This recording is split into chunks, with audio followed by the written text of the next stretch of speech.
ಹಸಿರು ಟವಲ್ ಹಾಕೊಂಡು ವಿಧಾನಸೌಧ ಬಿಡಂಗಿಲ್ಲಪ್ಪ. ಏನ್ ನಿಮ್ದ ಏನ್ ಅದೈತಿ ಆಸ್ತಿ ಐತಿ?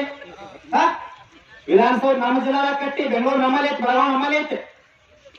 ನಮ್ಮ ಮಣ್ಣಾಗ ನಮ್ಮ ರೊಕ್ಕ ತಗೊಂಡು ನಮ್ಮ ಟ್ಯಾಕ್ಸ್ ತಗೊಂಡು ನೀವು ಕಟ್ಟಿರಿಲ್ಲ. ಮತ್ ವಿಧಾನಸೌಧ ಟವಲ್ ಹಾಕೊಂಡು ಹೋಗ್ಲಿಲ್ಲ ಅಂದ್ರ ಈ ಮಕ್ಕಳು ಟವಲ್ ಹಾಕೊಂಡು ಎಲೆಕ್ಷನ್ ಓಟ್ ಕೇಳಕ್ ಬಂದಾಗ ಏನ್ ತೋರಿಸ್ಕೊಡ್ಲಿಲ್ಲ ಅಂತ ನೋಡ್ರಿ. ನಾವು ಸನ್ಯಾಸಿ ಯಾವ ಮಗಂದು ಬಿಡೆಯಿಲ್ಲ, ಯಾವ ಮಗಂದು ಬಿಡೆಯಿಲ್ಲ.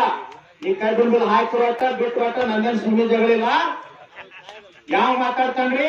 ಇಲ್ಲೊಂದು ಮುಸ್ಲಿಂ ಕಣ್ಣೀರ್ ಹಾಕ್ತೀರಿ ಎಲ್ಲಾರು. ರೈತ 500 ರೂಪಾಯಿ ಬಿಲ್ ಹಾಕೊಡಂಗಿಲ್ಲಪ್ಪ. 7 ಫ್ಯಾಕ್ಟ್ರಿ ಅದಾವೆಲ್ಲ ಕಾಟ ಹೊಡಿತ. ಯಾವ MLA ನಿಜವಾಗಿ ನೀವು ಎಲ್ಲಾರು ಇವತ್ತು ಟವಲ್ ಹಾಕೊಂಡಿರಿ ಪ್ರಮಾಣ ಮಾಡ್ರಿ.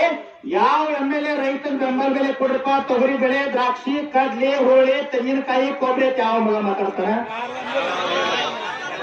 ನನ್ನ ಮಾಡಿ ಟಿಕೆಟ್ ಕೊಡ್ರಿ, ನನ್ನ ಮಗಳಿಗೆ ಕೊಡ್ರಿ, ನನ್ನ ಹೆಂಡತಿ ಕೊಡ್ರಿ, ನನ್ನ ಮಾತಿಗೆ ಕೊಡ್ರಿ.